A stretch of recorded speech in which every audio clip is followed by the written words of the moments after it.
Selamat pagi semuanya, selamat sore di Indonesia. Selamat hari kelahiran Pancasila. Salam dari Jerman, saya lagi di Jerman di Frankfurt mengikuti pameran IMAX, pameran khusus para penyelenggara, event organizer, PCO, venue owner, dan lain-lain.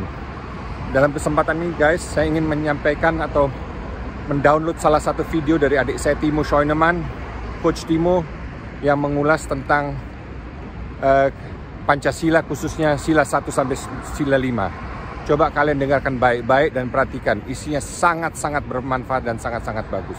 Sekali lagi, salam dari Jerman. Salam Pancasila.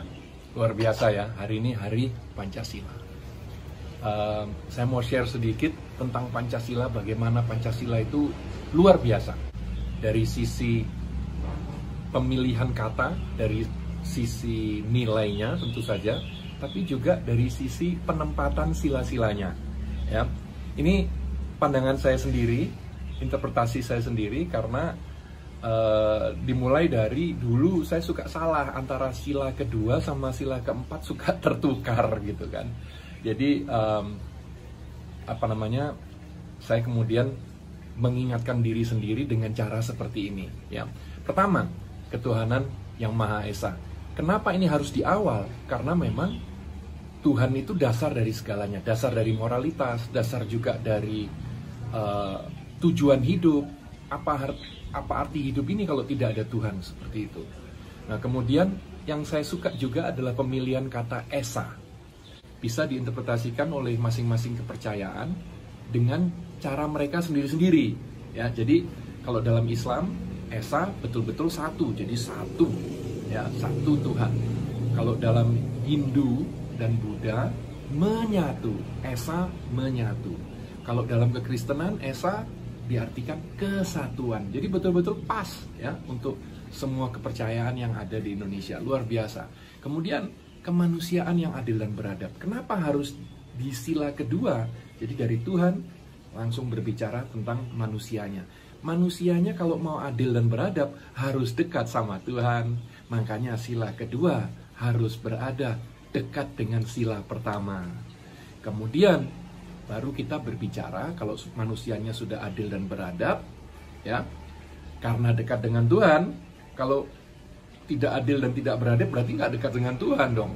Kalau misalnya dekat dengan Tuhan, merasa dekat dengan Tuhan tapi tidak adil dan beradab, waduh, ada yang salah ini, gitu kan. Nah, kalau sudah adil dan beradab, kita bisa berbicara tentang nomor 3, persatuan Indonesia. Karena kalau tidak adil, tidak beradab, waduh, sulit menyatukan, gitu kan, kepentingan masing-masing agama,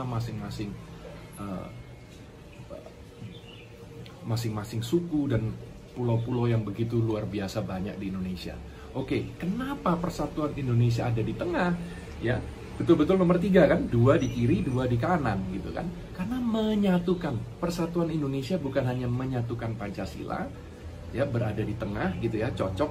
Tapi kalau tidak ada persatuan Indonesia, ya tidak ada Indonesia gitu kan. Jadi menurut saya luar biasa bahwa persatuan Indonesia itu ada di tengah. Dari situlah kita masuk ke sila keempat tentang demokrasi ala Indonesia. Kerakyatan yang dipimpin oleh hikmat kebijaksanaan dalam permusyawaratan perwakilan. Jadi dengan kata lain, demokrasi ala Indonesia yang tidak menyampingkan nilai-nilai leluhur kita gitu.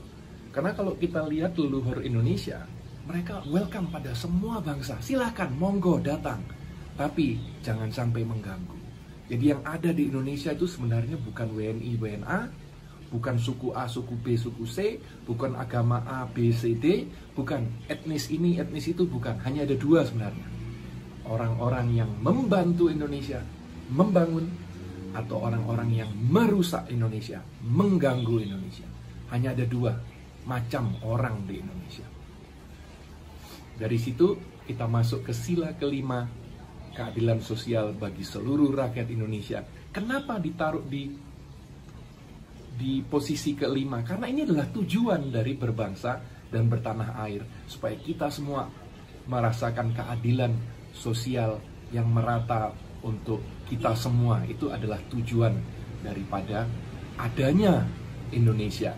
Jadi itu tadi pemahaman saya tentang Pancasila, luar biasa ya. Jadi mohon betul-betul dijaga Pancasila ini, karena yang membuat Indonesia begitu spesial adalah justru penyatuan dari begitu banyak bahasa, ya, suku dan agama. Itu yang membuat betul-betul Indonesia ini spesial. Kemajemukan Indonesia yang membuat Indonesia spesial, dan itu harus dijaga. Tidak akan datang dengan sendirinya. Jadi sama kalau di bola, tidak akan datang talenta-talenta yang luar biasa yang bisa diharapkan oleh timnas Indonesia. Tidak bisa.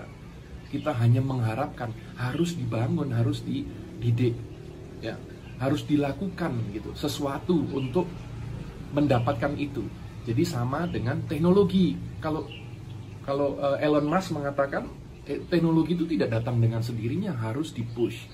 Nah, begitu juga dengan persatuan Indonesia, dengan menjaga Pancasila ini, itu betul-betul harus dipush. Kita masing-masing harus menjaga, tidak datang dengan sendirinya bahwa kita bisa menyatu menjadi Indonesia seperti sekarang.